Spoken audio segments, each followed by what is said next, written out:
فرمان آخری نبی صلی اللہ علیہ وآلہ وسلم ہے، اپنی مجلسوں کو مجھ پر درود پاک پڑھ کر آراستہ کرو، تمہارا مجھ پر درود پڑھنا روز قیامت تمہارے لیے نور ہوگا۔ وہ سلامت رہا قیامت میں پڑھ لیے جس نے دل سے چار سلام، صلو علی الحبیب صلی اللہ تعالی علی محمد۔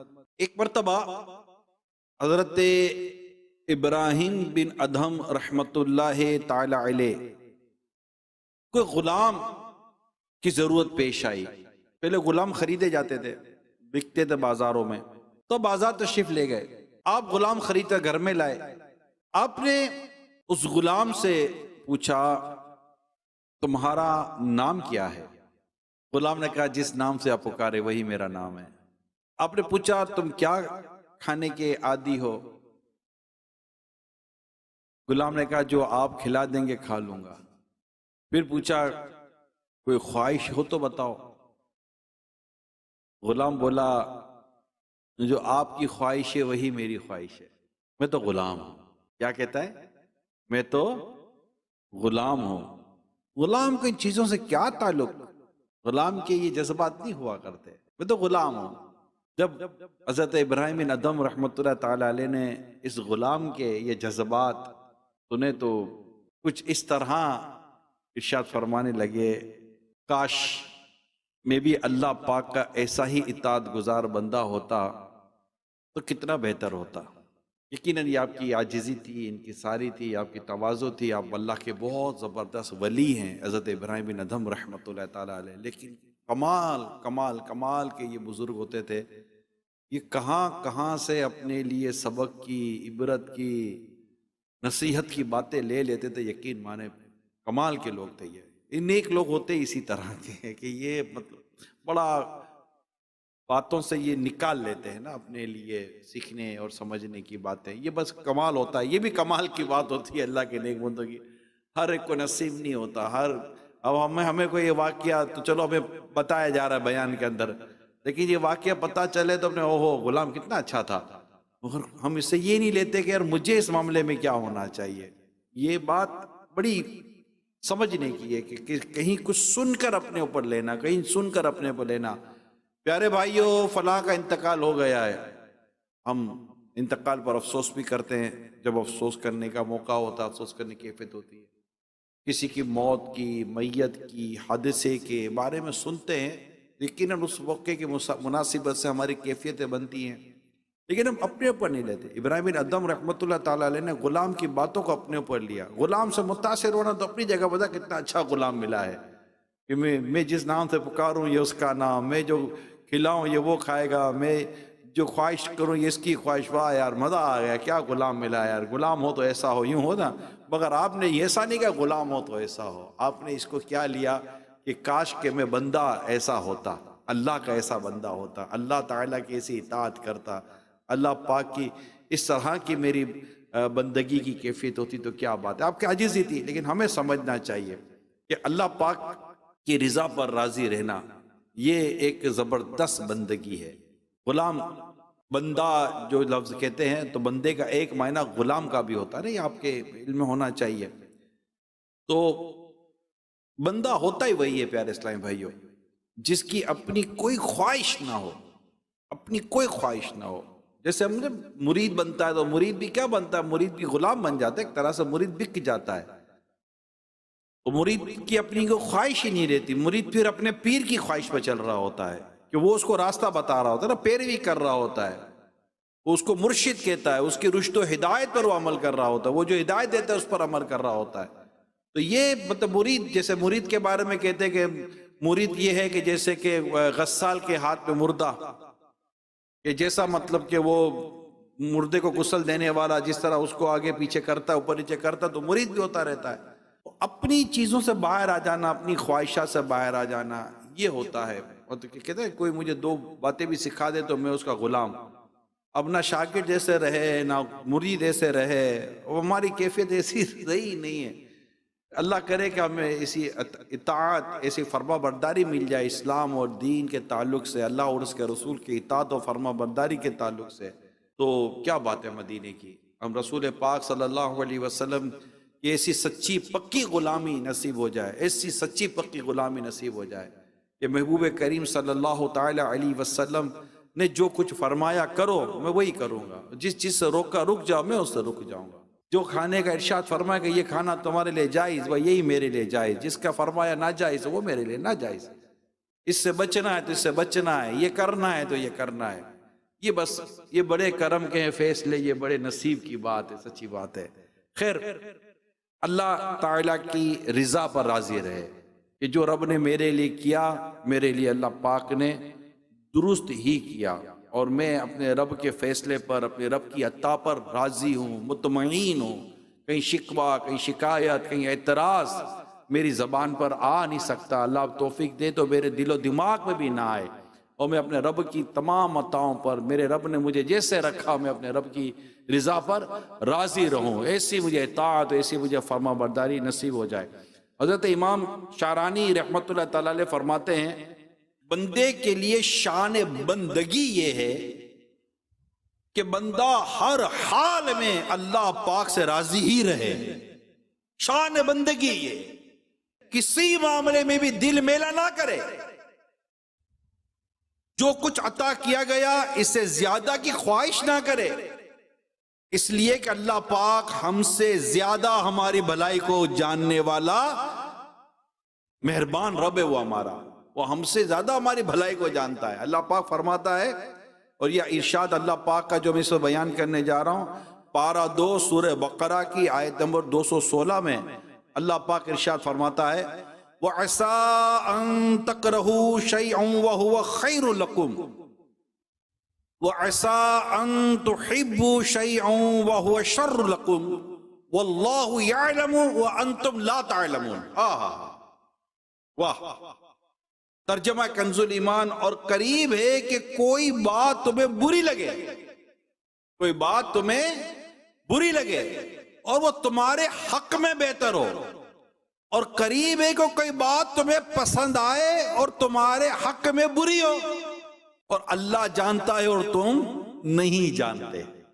واہ، واللہ یعلم وانتم لا تعلمون. واللہ کتنا خوبصورت ارشاد ہے، اور اللہ جانتا ہے اور تم نہیں جانتے. یعنی اس سے امام شعرانی علیہ رحمہ فرماتے ہیں اس سے معلوم ہوا کہ اللہ پاک نے جو کچھ عطا فرمایا ہے جس حال میں رکھا ہے، اگر بندہ اس کے علاوہ کچھ اور طلب کرے تو وہ گویا اس بات کا دعویٰ کر رہا ہے کہ وہ اللہ پاک سے بڑھ کر علم رکھنے والا ہے، اور بندے کے جاہل ہونے کے لیے اتنا ہی کافی ہے. یہ بڑی ایمان افروز بات ہے میرے پیارے اسلام بھائیوں کہ اللہ جانتا ہے اور تم نہیں جانتے، اور اللہ ہمارے حق میں بہتر ہی فرماتا ہے. وَعَسَىٰ أَن تَكْرَهُوا شَيْئًا وَهُوَ خَيْرٌ لَكُمْ، اور قریب ہے کہ کوئی بات تمہیں بری لگے اور وہ ہو تمہارے حق میں بہتر. وَعَسَىٰ أَن تُحِبُّوا شَيْئًا وَهُوَ شَرٌّ لَكُمْ، اور قریب ہے کوئی بات تمہیں پسند آئے، کوئی بات تمہیں پسند آئے اور وہ تمہارے حق میں بری ہو. واللہ یعلم وانتم لا تعلمون، اور اللہ جانتا ہے اور تم نہیں جانتے. ایک کاش کہ یہ بات ہماری سمجھ میں آ جائے اور ہم اس بات کو سمجھنے والے بن جائیں کہ یہ کتنی ایمان افروز بات ہے. میں صرف سمجھنے کے لیے عرض کر رہا ہوں. ایک بادشاہ بہت سخی تھا اور اس نے اعلان کیا ہوا تھا، اس کا دریا سخاوت جوش میں تھا کہ جو مانگو گے ملے گا، آؤ مانگو، جو مانگو گے دوں گا، جو مانگو گے دوں گا، منہ مانگی مراد ملے گی. اب اس اعلان کا شورا سن کر ایک کسان چل پڑا بادشاہ کے پاس کچھ مانگنے کے لیے. کہا چلو بادشاہ نے بڑی سخاوت کا اعلان کیا ہے، جو مانگو گے ملے گا، منہ مانگی پاؤ گے، جو خواہش ہوگی میں تمہاری خواہش پوری کر دوں گا. چلتے میں بھی خواہش اپنی رکھتا ہوں بادشاہ کے آگے، کیا ملتا ہے. تو کسان تھا وہ، اور وہ کسان آیا. اب کسان کی کیفیت یہ تھی کہ نہ اس کے پاس ہل تھا، نہ اس کے پاس بیل تھا، نہ اس کے پاس کوئی دانا وانا زمین میں ڈالنے کے لیے پیسے تھے، مگر چلا تھا کہ چلو یار بادشاہ کی سخاوت ہے کچھ مانگ کر لاتا ہوں. اس نے بادشاہ کو آ کر کہا بادشاہ مجھے ہاتھی دے دو. بادشاہ اس کے حالات سے باخبر تھا. بادشاہ نے کہا کہ اس کے پاس نہ ہل ہے، نہ کھیت جونے کے لیے بیل ہے، نہ اپنے کھلانے پلانے کا کچھ ہے، یہ کیا کرے گا؟ ہاتھی لے جائے گا، ہاتھی کو کہاں سے کھلائے گا؟ اس کو اپنے کھانے پینے کے اس کے مسئلے ہیں۔ بادشاہ نے کیا کیا؟ بادشاہ نے اسے ہاتھی دینے کے بجائے چند ایکڑ زمین اور کچھ کھیتی باڑی کا سامان اس کسان کو دے دیا۔ اب کسان باہر نکل کے کہتا ہے، بادشاہ کہتا تھا بڑا مطلب کہ مانگو جو مانگو گے ملے گا، مانگا ہاتھی تھا، دے بیل دیا، زمین دے دی، یہ سب دے دیا، یہ کیا بات ہوئی؟ اب آپ بتائیے کہ کسان جو اپنے حالات کو جانتے ہوئے بھی ہاتھی مانگ رہا ہے، مگر بادشاہ کو پتا تھا کہ اس کے بنیادی طور پر بیسک اس کی پوزیشن کیا ہے اور اس کے لیے کیا بہتر ہے۔ تو بندہ کہے گا یار کسان نادان ہے، بندہ یہی کرے گا کسان نادان ہے کہ بادشاہ نے تو جو مانگا تھا وہ نہیں ملا، مگر اس کو ملا وہی جو اس کے حق میں بہتر ہے۔ اسی طرح ایک اور مثال بھی کتابوں میں لکھی ہے، ایک شہر میں قحط پڑا تھا نا، مطلب کہ کھانے پینے کے مسائل تھے، بارشیں نہیں ہوتی تو بھی قحط پڑ جاتا ہے، خوش سالی ہو جاتی ہے۔ اب ایک شخص کے پاس روپیہ پیسہ تو ہے مگر کھانے کو کچھ بھی نہیں ہے، کیونکہ بازار میں کچھ ہے ہی نہیں، بارشیں نہیں ہو رہی ہیں، قحط سالی ہو گئی ہے، اناج ہے ہی نہیں مارکیٹ کے اندر۔ اسی دوران ایک کنگال آدمی کو کسی سخی کا پتہ چلا کہ وہ لوگوں کی مدد کرتا ہے، یہ اس شخص کے پاس جا کر کہنے لگا مجھے چند ہزار روپے دے دو۔ اب وہ سخی کو پتا تھا کہ یہ چند ہزار روپے مجھ سے لے تو لے گا، لیکن یہ بازار میں جا کر کرے گا کیا؟ اناج تو ہے نہیں، کیا کھائے گا، کیا پیے گا؟ آدھی پیسہ لے گا تاکہ گھر کا راشن لے گا، اناج پانی لے گا، اور مارکیٹ میں وہ ہے نہیں۔ اس نے اس کو 1000 روپے دینے کے بجائے کچھ راشن وغیرہ اس کو کر دیا۔ اب یہ شخص راشن لے کر نکلا اور کہنے لگا کہ لے، سنا تو تھا کہ جو مانگو گے ملتا ہے، پیسے دوں گا، پیسے دوں گا، پیسے تو دے نہیں، راشن دے دیا۔ اب کوئی بولے کہ یہ آدمی کیسا نادان ہے، دینے والے کو پتا تھا کہ یہ جس کو میں دے رہا ہوں اس کو ضرورت بنیادی طور پر کس چیز کی ہے، جس چیز کی اس کو ضرورت ہے وہ اس کو مل رہا ہے۔ تو بندہ بعض اوقات اپنے بارے میں جو اچھا سمجھتا ہے وہ اس کے حق میں بہتر نہیں ہوتا۔ اب یہ تو عام سمجھانے کے لیے، جیسے ہم دعا کرتے ہیں، یہ دونوں باتیں دعا کے باب میں لکھی گئی ہیں، یہ دو میں نے آپ کو مثالیں دی نا، یہ دعا کے باب میں لکھی ہیں۔ ادعونی استجب لکم، اللہ فرماتے ہیں مجھ سے مانگو میں دعا قبول کرتا ہوں۔ ہم دعا مانگتے ہیں، ہمیں وہ مل ہی نہیں رہا جو ہم مانگ رہے ہیں۔ واللہ یعلم وانتم لا تعلمون، اس کو یاد کر لو میرے پیارے اسلامی بھائیوں، مدنی چینل کے ناظرین، سوشل میڈیا پر بیٹھے ہوئے عاشقان رسول، اس آیت کریمہ کے حصے کو یاد کر لے، واللہ یعلم وانتم لا تعلمون، اور اللہ جانتا ہے اور تم نہیں جانتے۔ ارے میرے حق میں کیا بہتر ہے میرا رب جانتا ہے، وہ مجھے وہی دے گا جو میرے حق میں بہتر ہے۔ یہ اتنی سکون والا معاملہ ہے، پرسکون کر دیتا ہے، غریب، امیر، بیمار، تندرست، سب کے لیے اس کے اندر الحمدللہ زبردست چیز ہے، کیونکہ کسی کے لیے کیا بہتر ہے، کسی کے لیے کیا بہتر ہے، یہ تو اللہ پاک جانتا ہے نا، ہم تو نہیں جانتے، اور اللہ اپنے بندوں کے حق میں بہتر فرماتا ہے۔ اب امیری غریبی کو دیکھ لیں، یہاں امیری غریبی پر بات ہوتی ہے تو اب امیری غریبی کا معاملہ دیکھ لیں کہ اللہ پاک نے اس معاملے میں کیا کچھ کرم فرمایا ہوا ہے۔ مثال کے طور پر سورہ شورا کے اندر آتا ہے کہ اور اگر اللہ اپنے سب بندوں کا رزق وسیع کر دیتا تو ضرور زمین میں فساد پھیلاتے، لیکن وہ اندازہ سے اتارتا ہے جتنا چاہے، بے شک وہ اپنے بندوں سے خبردار ہے، انہیں دیکھتا ہے۔ کتنی خوبصورت بات ہے، انہو بعبادہ خیر بصیر، واللہ اللہ کیا، انہو بعبادہ خیر بصیر، بے شک وہ اپنے بندوں سے خبردار ہے، انہیں دیکھتا ہے۔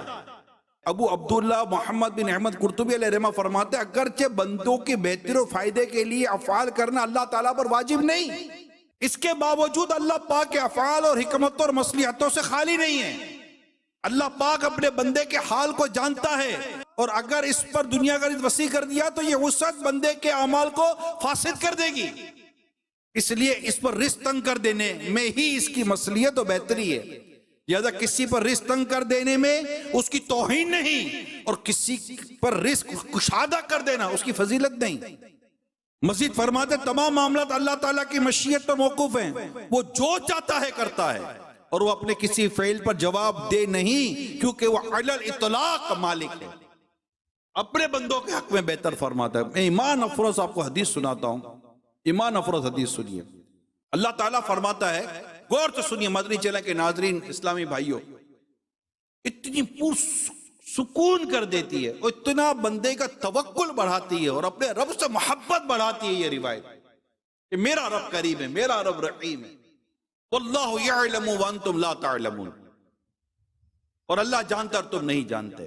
حدیث قدسی سنیے، بے شک میرے بعض مومن بندے ایسے ہیں کہ ان کے ایمان کی بھلائی مالداری میں ہے، اگر میں انہیں فقیر کر دوں تو اس کی وجہ سے ان کا ایمان خراب ہو جائے گا۔ بے شک میرے بعض مومن بندے ایسے ہیں کہ ان کے ایمان کی بھلائی فقیری میں ہے، اگر میں انہیں مالدار بنا دوں تو اس کی وجہ سے ان کا ایمان خراب ہو جائے گا۔ بے شک میرے بعض مومن بندے ایسے ہیں کہ ان کے ایمان کی بھلائی صحت مند رہنے میں ہے، اگر میں انہیں بیمار کر دوں تو اس بنا پر ان کا ایمان خراب ہو جائے گا۔ بے شک میرے بعض مومن بندے ایسے ہیں کہ ان کے ایمان کی بھلائی بیمار رہنے میں ہے، اگر میں انہیں صحت عطا کر دوں تو اس کی وجہ سے ان کا ایمان خراب ہو جائے گا۔ میں اپنے علم سے اپنے بندوں کے معاملات کا انتظام فرماتا ہوں، بے شک میں علیم و خبیر ہوں۔ سبحان اللہ و بحمدہ، سبحان اللہ العظیم، سبحان اللہ و بحمدہ، سبحان اللہ العظیم، سبحان اللہ و بحمدہ، سبحان اللہ العظیم۔ اپنے رب کی رضا پر بندہ راضی رہے۔ کچھ ایسے معاملات ہو جاتے ہیں بندے کے ساتھ مگر یہ نہیں جانتا کہ یہ تکلیف، یہ پریشانی مجھے کتنی بڑی تکلیف اور پریشانی سے بچا رہی ہے۔ میں آپ کو ایک اور حکایت سناتا ہوں، ایمان افروز حکایت سنیے۔ حضرت لقمان حکیم رحمت اللہ تعالیٰ علیہ کے متعلق منقول ہے، آپ نے ایک دن اپنے بیٹے سے فرمایا تمہیں جو بھی معاملہ درپیش ہو، تمہیں اچھا لگے یا برا، اپنے دل میں یہی رکھو کہ وہ تمہارے حق میں بہتر ہے۔ بیٹے نے عرض کیا ابا جان یہ بات ذرا وضاحت سے مجھے سمجھا دیں، ایسا کیسے ہو سکتا ہے کہ ہر بات میرے حق میں بہتر ہی ہو؟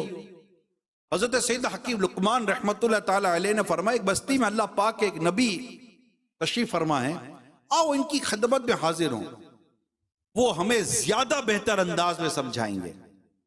چنانچہ دونوں یعنی والد اور بیٹے سفر کا سامان لیا اور سواری پر سوار ہو گئے، جانور ہوتے تھے سواری کے، اور علم دین سیکھنے کی مقدس نیت کے ساتھ دونوں نے سفر اختیار کیا۔ گرمی شدید، سفر لمبا، راستے میں کھانا پینا سب ختم ہو گیا۔ اب دونوں باپ بیٹوں پر تھکاوٹ بھی جیسی تیسی، جانور بھی تھک گئے۔ اب یہ دونوں جانوروں سے اترے اور پیدل چلنے لگے۔ چلتے چلتے کافی دور جا کر سیدنا حکیم لقمان علیہ رحمہ کو دور کہیں سے کوئی دھواں اٹھتا نظر آیا۔ کچھ ڈھارس بندی کی آبادی قریب ہی ہے مگر ساتھ ہی ایک مشکل کھڑی ہو گئی، اور وہ مشکل کیا تھی؟ مشکل یہ کھڑی ہو گئی کہ کوئی نوکیلی ہڈی تھی، ہڈی وہ آپ کے بیٹے کے پاؤں میں لگ گئی اور آر پار ہو گئی، پاؤں زبردست زخمی ہو گیا۔ اب خون بہا، زخمی، بھوک، پیاس، تھکاوٹ، اب اس پر ان کو بے ہوشی طاری ہو گئی۔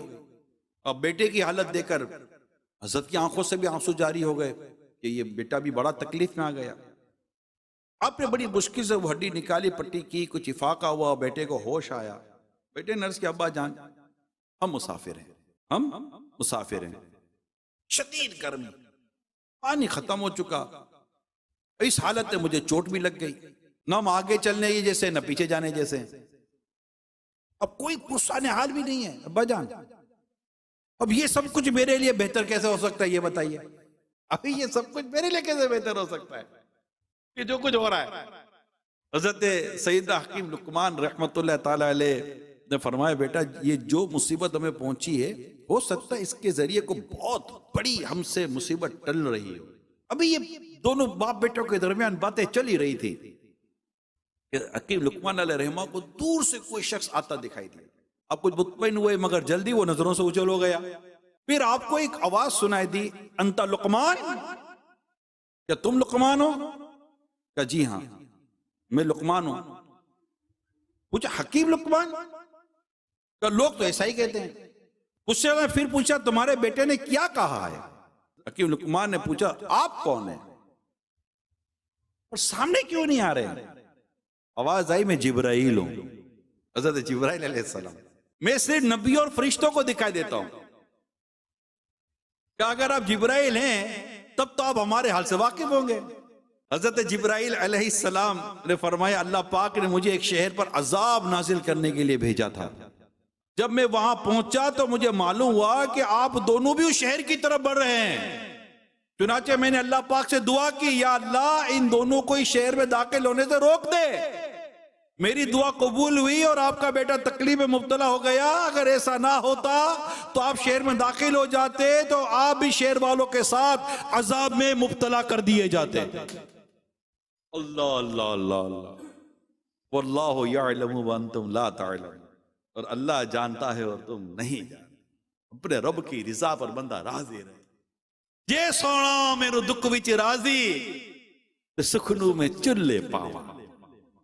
اتنی ایمان افروز حکایت ہے، کتنی ایمان افروز باتیں ہیں، کتنا ایمان افروز یہ میں بتا، یہ کیا یار کیفیت اللہ جس سے عطا کر دے کہ میں اپنے رب کی رضا پر راضی رہوں، میں اپنے رب کی رضا پر راضی رہوں۔ میرے مطلب میں جس حالت میں بھی ہوں، میرا رب مجھے دیکھتا ہے، میرا رب مجھے جانتا ہے، وہ علیم ہے، وہ خبیر ہے۔ اس کی شان ہے علیم بذات الصدور، دلوں میں آنے والے خیالات کو بھی وہ جانتا ہے۔ پھر وہ کریم ہے، وہ رحیم ہے، وہ رحمان ہے، وہ سبحان ہے۔ ماؤں سے بڑھ کر اپنے بندے پر رحم کرنے والا ہے۔ وہ جانتا ہے اپنے بندے کی تکلیف کو، اپنے بندے کے دکھ کو، اپنے بندے کی پریشانی کو، اس کی غربت کو، اس کی تنگ دستی کو، اس کی بیماری کو، اس کی پریشانی کو، اس کے قرضوں کو، اس کے گھر میں بیماریوں کو، اولاد کی تکلیف، بیوی کی تکلیف، شوہر کی تکلیف، ماں باپ کے تعلق سے، آس پڑوس کے تعلق سے، قرضوں کے تعلق سے، تنگ دستی کے تعلق سے، ہسپتالوں میں بیمار ہے، گھر میں بیمار ہے، وہ جانتا ہے۔ وہ اپنے بندوں کی کیفیت کو جانتا ہے، اپنے بندوں کے حالات کو جانتا ہے، مگر وہ جو کچھ کرتا ہے اپنے بندے کے لیے اچھا ہی کرتا ہے، بہتر ہی کرتا ہے۔ نہ جانے کس، جب تکلیف کے پیچھے نہ جانے کون سی راحت، کون سی پریشانی سے نجات، پھر ثواب کا ڈھیر، اللہ صبر عطا کرے۔ بندہ اپنے رب پر بس بھروسہ کرے، اس پر توکل کرے اور اپنے رب سے محبت کرے کہ میرا رب میرے حق میں بہتر ہی فرمائے گا۔ حضرت موسیٰ اور ہارون علیہ السلام فرعون کے پاس جب گئے نیکی کی دعوت دینے کے لیے، تو فرعون نے پوچھا، اے موسیٰ تم دونوں کا رب کون ہے؟ فرعون پوچھتا ہے تم دونوں کا رب کون ہے؟ حضرت موسیٰ علیہ السلام نے فرمایا، ہمارا رب وہ ہے جس نے ہر چیز کو اس کی خاص شکل اور صورت دی، پھر راہ دکھائی۔ یہ صورت طٰہٰ کے اندر بیان آیا ہے۔ مفسرین کرام نے اس آیت کی جو وضاحت فرمائی، اس کے مطابق اس کا مطلب یہ کہ رب وہ ہے جس نے ہر چیز کو ایک خاص مقصد کے تحت مخصوص صلاحیت پر پیدا فرمایا، پھر ہر چیز کو اس کے کام کے مطابق صورت بھی عطا فرمائی، پھر ہر چیز کو اس کی صلاحیت و کام کے مطابق اسباب بھی عطا فرمائے، اور ساتھ ہی ساتھ ان اسباب کو استعمال میں کیسے لانا ہے اس کی ہدایت بھی عطا فرما دی۔ اللہ اللہ اللہ، سبحان اللہ و بحمدہ، سبحان اللہ العظیم، سبحان اللہ و بحمدہ، سبحان اللہ العظیم۔ آنکھ عطا کی یہ دیکھتی ہے، کان عطا کیے سنتے ہیں۔ کان دیکھنے کا کام نہیں کرتے، آنکھ سننے کا کام نہیں کرتی۔ ہر چیز کو اللہ تعالیٰ نے اپنی رحمت سے اس کو بنایا ہے، اس کو قائم کیا ہے، اس کی شکل و صورت اس کے حساب سے اللہ نے بنائی ہے۔ پھر کمال یہ ہے کہ ہر چیز کا ایک خاص مقصد ہے اور ایک خاص کام ہے۔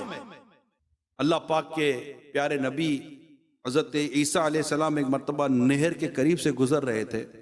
آپ نے دیکھا کہ بچے نہر میں نہا رہے ہیں، ان کے ساتھ ایک نابینا بچہ بھی تھا، نہر میں نہا رہے، ان کے ساتھ نابینا بچہ بھی تھا، بلائنڈ۔ حضرت عیسیٰ علیہ السلام کو اس کے حال پر رحم آیا۔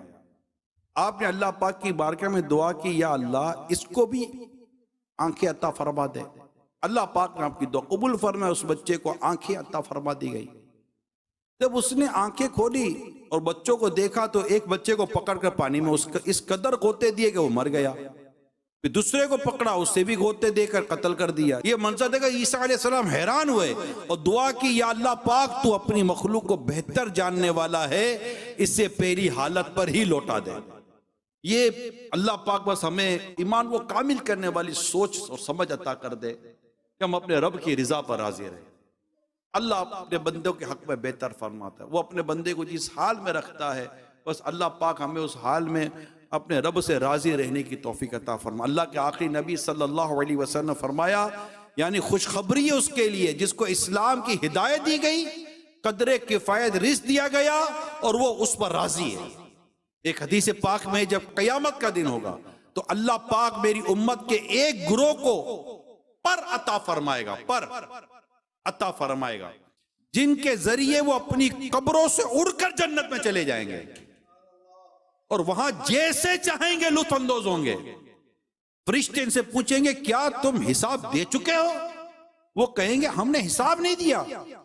فرشتے پھر پوچھیں گے کیا تم پل صراط سے گزر چکے؟ وہ جواب دیں گے ہم نے پل صراط نہیں دیکھا۔ پھر فرشتے پوچھیں گے کیا تم نے جہنم کو دیکھا؟ وہ کہیں گے ہم نے کسی چیز کو نہیں دیکھا۔ تو فرشتے ان سے کہیں گے تم کس کی امت میں سے ہو؟ وہ خوش بخت جنتی کہیں گے ہم امام الانبیاء حضرت محمد مصطفیٰ صلی اللہ علیہ وسلم کو امتی ہیں۔ فرشتے کہیں گے ہم تمہیں اللہ پاک کی قسم دیتے ہیں بتاؤ دنیا میں تمہارے کیا اعمال تھے؟ وہ جواب دیں گے ہماری دو عادتیں تھی جن کی وجہ سے ہم پر اللہ پاک نے لطف و کرم فرمایا اور اس مرتبے تک پہنچایا۔ نمبر ایک، ہم تنہائی میں بھی اللہ پاک کی نافرمانی سے حیا کرتے تھے، اور دوسری ہم اللہ پاک کی عطا کردہ تھوڑے رزق پر راضی رہتے تھے۔ کتنی دونوں اہم ترین باتیں کہ ہم تنہائی میں بھی اللہ پاک سے حیا کرتے تھے، اس کی نافرمانی نہیں کرتے تھے، اور آج ہم تنہائیاں ڈھونڈتے ہیں اس رب کی نافرمانی کرنے کے لیے۔ یعنی پہلے کے لوگ لوگوں میں عبادت اس طرح کرتے تھے کوئی دیکھ نہ لے، ریاکاری نہ ہو جائے۔ کچھ عبادتیں اس طرح کی بھی ہوتی ہیں، نماز با جماعت کا معاملہ جدا ہوتا ہے دیگر کا، مگر نیک لوگ لوگوں میں عبادات کے تعلق سے یہ احتیاط کرتے تھے، سوچتے تھے یار پتہ نہ چل جائے کوئی دیکھ نہ لے، تو ان کی تنہائی کی عبادتیں وہ کہاں کے کہاں پہنچ جاتی تھی۔ اور یہاں ہمارا حال ہے کہ جب لوگ دیکھ رہے ہوتے ہیں تو ہمیں عبادت و نیکی کرنے کا جذبہ بڑھ جاتا ہے، اور جب تنہائی میں ہوتے ہیں تو اللہ کی نافرمانی پر کمر باندھ لیتے ہیں۔ اللہ اللہ ہمارا بنے گا کیا؟ وہ بظاہر بڑا نیک صورت کر بھی دے مجھ کو اب نیک سیرت، ظاہر اچھا ہے باطن برا ہے، یا خدا تجھ سے میری دعا ہے، یا خدا تجھ سے میری دعا ہے، یا خدا تجھ سے میری۔ چپ کے لوگوں سے گناہوں کا رہا ہے سلسلہ، تیرے آگے یا خدا جرم کا اظہار ہے، بندہ بدکار ہوں بے حد ذلیل و خوار ہوں، میں بندہ بدکار ہوں بے حد ذلیل و خوار ہوں، مغفرت فرما الہی تو خدا غفار ہے۔ اے کاش اللہ کی ایسی رحمت ہمیں نصیب ہو جائے کہ ہم لوگوں میں بھی ہوں یا تنہائی میں بھی ہوں گناہوں سے بچنے کی عادت ہو جائے، گناہوں سے بچنے کی۔ جس خوبصورت دو عادتوں نے انہیں اس مقام و مرتبے تک پہنچا، سو ایک عادت یہ تھی کہ کہتے ہیں کہ ہم تنہائی میں بھی اللہ پاک کی نافرمانی سے حیا کرتے تھے، اور دوسری بات ہم اللہ پاک کی عطا کردہ تھوڑے رزق پر راضی رہتے تھے۔ اللہ ہم سب کو اپنی رضا اور اپنی رضا عطا فرمائے۔ کتنی بڑی سعادت ہے حساب کتاب کا نہ ہونا، یوں بلا حساب جنت میں داخل ہو جانا۔ اللہ اللہ بڑا نصیب والا ہوگا وہ شخص جسے اللہ تعالیٰ بغیر حساب کے جنت میں داخلہ دے دے۔ اے پیارے اسلامی بھائیو، ہم سب کو یہی کوشش کرنی چاہیے۔ روایتیں ملتی ہیں کہ کن کن اعمال کو کرنے سے بلا حساب جنت میں داخلہ ملتا ہے، ان کو ہم خاص طور پر پڑھیں، اللہ توفیق دے۔ ہم روایتوں کو خاص طور پر پڑھیں کہ جس میں اللہ کے پیارے حبیب صلی اللہ علیہ وسلم نے ہمارے لیے یہ ارشاد فرمایا کہ یہ وہ اعمال ہے جسے کرنے والے کو اللہ تعالیٰ بغیر حساب کتاب کے جنت دے دیتا ہے۔ یہ پورا مضمون ہے، پورا موضوع ہے کہ کس کس کو بلا حساب جنت میں داخلہ ملے گا۔ اگر حساب کتاب ہو گیا ہم تو مر جائیں گے، ہم دیں گے کیا حساب؟ حساب دینے جیسا ہے ہی کیا؟ گناہوں سے لتھڑا ہوا نمایا ہمارے، نہ آنکھیں ٹھکانے پر، نہ کان ٹھکانے پر، نہ ہاتھ پاؤں بچے ہوئے، نہ دل و دماغ کا کوئی حال ہے۔ برا حال ہے ہمارا، برا حال ہے ہمارا، ہم کیا حساب دیں گے؟ اللہ ہمیں بے حساب بخش دے، تو بے حساب بخش کہ ہے بے شمار جرم، دیتا ہوں تجھ کو واسطہ شاہ حجاز کا، اللہ ہمیں بے حساب بخش دے، بے حساب بخش دے، بے پوچھ لجائے کو لجا۔ صدقہ پیارے کی حیا، صدقہ پیارے کی حیا کا کہ نالے مجھ سے حساب، صدقہ پیارے کی حیا کا کہ نالے مجھ سے حساب، بخش بخش بخش بے پوچھے لجائے کو لجانا کیا ہے۔ اے مولا بس ہمارے حال پر رحم کر، ہمیں بے حساب جنت میں داخلہ دے دے، آمین۔ کاش ہمیں بے حساب جنت میں داخلہ نصیب ہو جائے اور ہم اپنے رب کی رضا پر راضی رہنے والے بن جائیں۔ یقیناً سب سے بڑھ کر جو نعمت ہے وہ رب کی رضا ہے۔ اللہ کے پیارے حبیب صلی اللہ علیہ وسلم نے فرمایا، اللہ پاک اہل جنت سے فرمائے گا، اے جنتیو کیا تم راضی ہو گئے؟ اہل جنت عرض کریں گے، مولا کیوں راضی نہ ہوں گے؟ تو نے ہمیں وہ نعمتیں دی ہیں جو کسی کو نہ دی۔ اللہ پاک فرمائے گا، میں تم کو ان سب سے اعلیٰ نعمت دوں گا۔ اہل جنت عرض کریں گے، مولا ان سے افضل کیا چیز ہو سکتی ہے؟ اللہ پاک فرمائے گا، میں تم سے راضی رہوں گا، کبھی ناراض نہ ہوں گا۔ ہائے ہائے ہائے، معلوم ہوا کہ اللہ پاک کی رضا کا ملنا آخرت کے انعامات سب سے بڑا انعام ہے۔ اور یہ انعام ملتا کیسے ہے؟ امام غزالی فرماتے یہ آخرت کا سب سے بڑا انعام اسی صورت میں ملتا ہے کہ بندہ دنیا میں اللہ پاک سے راضی رہے۔ ایک مرتبہ بنی اسرائیل حضرت موسیٰ علیہ السلام کی خدمت میں عرض کیا، اے اللہ پاک کے نبی، اللہ پاک سے ایسا عمل معلوم کیجئے کہ جب ہم وہ عمل کریں تو اللہ پاک ہم سے راضی ہو جائے۔ حضرت موسیٰ علیہ السلام نے رب کریم کی بارگاہ میں بنی اسرائیل کا مدعا پیش کیا۔ اس پر اللہ پاک نے فرمایا، اے موسیٰ بنی اسرائیل سے فرما دے وہ مجھ سے راضی رہے، میں ان سے راضی ہو جاؤں گا۔ شیخ ابو علی دقاق رحمت اللہ تعالیٰ علیہ کے شاگرد فرماتے تھے، مجھے یہ معلوم ہو جاتا ہے کہ اللہ پاک مجھ سے راضی ہے یا نہیں۔ پوچھا گیا وہ کیسے؟ فرمایا جب میں رب سے راضی ہوتا ہوں تو وہ بھی مجھ سے راضی ہوتا ہے۔ کہتے ہیں کسی گاؤں میں کوئی نیک بزرگ رہا کرتے تھے، سب لوگ ان کی بہت عزت کرتے تھے، ان سے دعائیں کروایا کرتے تھے۔ اس گاؤں کے قریب سے ایک دریا گزرتا تھا۔ ایک مرتبہ یوں ہوا کہ دریا کا بند ٹوٹ گیا، پانی نے گاؤں کا رخ کیا، لوگ بہت پریشان ہوئے، روتے ہوئے نیک بزرگ کے پاس حاضر ہوئے کہ دعا کیجئے۔ انہوں نے فرمایا جاؤ سب لوگ پھاوڑے اور دیگر اوزار لے آؤ۔ اب سب لوگ جلدی سے پھاوڑے اور دیگر اوزار لے کر آ گئے۔ وہ جو اللہ کے نیک بندے تھے انہوں نے بھی پھاوڑا اٹھا لیا اور سب لوگوں کو لے کر دریا تک پہنچے۔ لوگ سمجھ رہے تھے کہ دریا کے کنارے پر پہنچ کر بند بنایا جائے گا تاکہ ایسا راستہ بنا دیا جائے کہ پانی اندر نہ آ سکے۔ اور وہ بزرگ کا جب عمل دیکھا تو وہ مختلف تھا کہ انہوں نے تو پھاوڑے لیے اور بند جو بچا کچا تھا وہ توڑنا شروع کر دیا۔ اب لوگ پریشان، ڈر گئے، خوف زدہ ہو گئے کہ یہ کیا ہو رہا ہے، اور خوف زدہ ہو کر اپنے گھروں کی طرف چلے گئے، چھتوں پہ چڑھ گئے کہ اب تو یہ تو بچا کچا بند ہے، حضرت تو وہ بھی توڑ رہے ہیں، اب تو سیلاب بالکل تیزی کے ساتھ آئے گا اور ہمیں بہا کر لے جائے گا۔ سارے گھروں کی چھتوں پہ نکل گئے اور وہاں سے چلے گئے۔ تھوڑی دیر کے بعد وہ اللہ کے نیک بندے اپنے کندھے پر پھاوڑا رکھ کر واپس آ رہے تھے۔ لوگ بڑے حیران ہو گئے کہ آخر ماجرا کیا ہوا، کیا؟ جلدی جلدی حضرت کی بارگاہ میں حاضر ہو کہ حضرت کیا ہوا؟ ہم تو ڈر گئے تھے کہ یہ تو بچہ کچا جو بند تھا وہ بھی آپ توڑ رہے تھے، اب تو پانی نے سیلاب نے تو آنا تھا اور ہمیں تو بہا کر لے جانا تھا، یہ سب ہوا کیسے؟ اب حضرت کا جواب سنیے۔ حضرت فرماتے ہیں میں بچہ کچا جب بند توڑ رہا تھا تو غیب سے آواز ہے بندے کیوں توڑتا ہے؟ میں نے عرض کیا یقیناً یہ بند اللہ پاک کی مشیت ہی سے ٹوٹا ہے، لہذا جب اللہ پاک کی مشیت یہی ہے کہ دریا کا پانی گاؤں کی طرف چلا جائے تو میں اس پر راضی ہوں اور پانی کا راستہ کھول رہا ہوں۔ آواز آئی بندے جب تو ہماری مرضی پر راضی ہے تو جا، ہم تیری مرضی کو پورا کرتے ہیں۔ بس اسی سبب سے سیلاب رک گیا۔ اللہ اللہ اللہ اللہ اللہ پاک ہمیں یہ سعادت عطا کر دے کہ ہم اپنے رب سے جس حال میں رب رکھے وہ راضی رکھے، ہم راضی رہیں مولا، بس ہم راضی رہیں۔ یہ نعمت، یہ سعادت، یہ کرم تو ہی ہم پر فرما دے، ہم پر ایسی نگاہ رحمت فرما دے، ہمارے دل و دماغ میں کوئی ایسی باتیں آئی نہ میرے غوث پاک شیخ عبد القادر جیلانی رحمت اللہ تعالی علیہ نے اللہ پاک کی رضا میں راضی رہنے کے 2 طریقے ارشاد فرمائے. آپ فرماتے ہیں جو شخص اللہ پاک کی رضا میں راضی رہنا چاہتا ہے اسے چاہیے کہ موت کو ہمیشہ یاد رکھے، کیونکہ موت کی یاد دنیاوی مصیبتوں کو آسان بنا دیتی ہے. اور دوسری بات، جس بات پر دل میں شکوہ آئے بندے کو چاہیے کہ اس بات پر شکوہ کرنے کے بجائے اللہ پاک سے دعا کرے.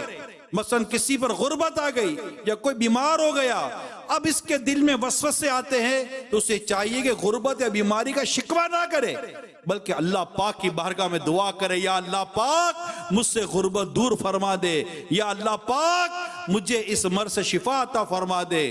یوں اپنے دل کو شکوہ شکایت کے بجائے دعا میں مشغول رکھے.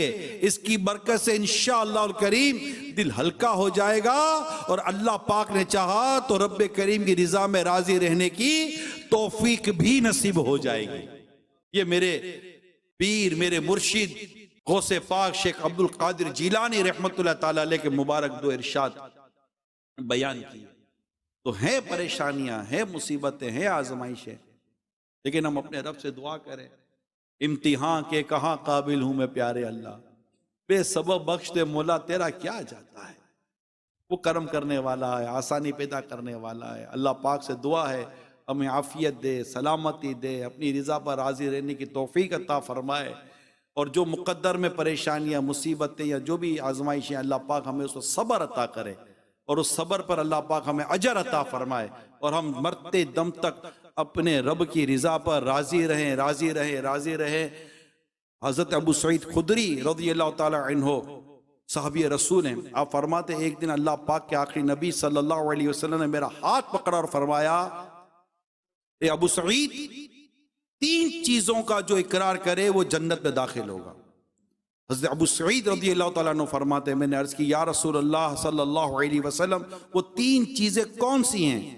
فرمایا نمبر 1 جو اللہ پاک کے رب ہونے، نمبر 2 اسلام کے دین ہونے، اور نمبر 3 محمد صلی اللہ علیہ وسلم کے رسول ہونے پر راضی ہو جائے، جنت میں داخل ہوگا. ایک روایت کے الفاظ یہ ہے، یعنی جو بندہ اللہ پاک کے رب ہونے، اسلام کے دین ہونے اور محمد صلی اللہ علیہ وسلم کے رسول ہونے پر راضی ہو جائے اس کے لیے جنت واجب ہو جاتی ہے. اللہ آپ کا میرا ایمان سلامت رکھے، اور ہم ان نعمتوں کو بس پاتے رہے، ان نعمتوں میں اضافہ ہوتا رہے. اللہ زوال نعمت سے بھی ہمیں بچائے.